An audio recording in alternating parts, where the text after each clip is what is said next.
there was an excellent prognosis for Aiden's rehabilitation because when people reached out to Dean Whitson and the deputy, they both said that he progressed, that he talked to them about things, that drugs and alcohol use.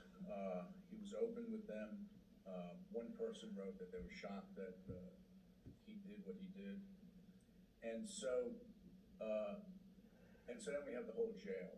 So now he's in jail, and he's